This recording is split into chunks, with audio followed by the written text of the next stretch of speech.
L'être, qui veut lui-même, élimine la richesse qui l'a servi et l'a servi. L'intelligence doit le servir, pas le détourner. Parce que l'intelligence crée les justifications qui soutiennent le résultat du mouvement des règles. Le concept de troisième œil est celui d'une vision unique, car avec elle, l'être se voit lui-même, sans corps, sans âme, sans esprit, et antérieur à la pureté. Indescriptible. Je suis le chemin, la vérité et la vie, disent exactement cela. Le chemin, qui n'a pas besoin d'être parcouru, la vérité, qui n'a pas besoin d'être dite, et la vie, qui n'a pas besoin d'être vécue. Parce que c'est avant l'être. Et rien ne peut le décrire.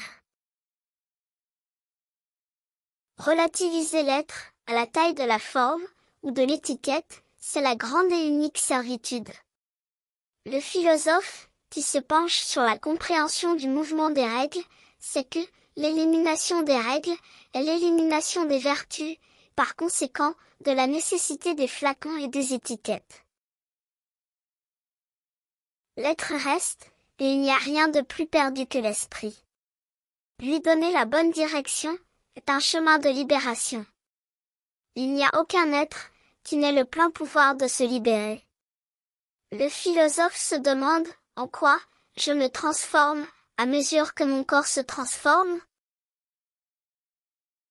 La bêtise est d'accepter l'impuissance et les limites imposées ou auto-imposées.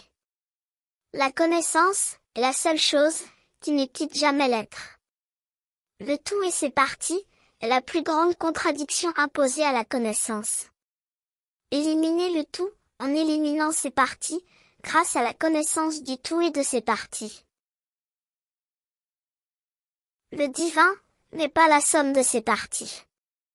Rien n'est aussi relatif que la compréhension d'un concept. La divinité, par exemple, donne vie aux histoires, mais n'est en aucune d'elles. L'être conceptualise la vie, avec la présence de la divinité, alors qu'il n'y a même pas la présence de l'être lui-même. L'être, qui réclame la divinité dans les histoires, ne réclame donc pas la divinité, mais l'histoire elle-même où il n'est même pas présent, pendant qu'il dort. La limite est obligatoire pour l'environnement, et est imposée conformément aux règles de l'environnement. Le divin est l'être lui-même qui comprend tout. L'être est ce que l'être est.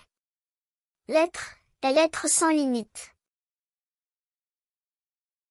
La limite imposée impose l'environnement. Les limites viennent de l'esprit qui vient de l'être. Toute histoire vient de l'esprit qui vient de l'être, et est éternelle et temporaire.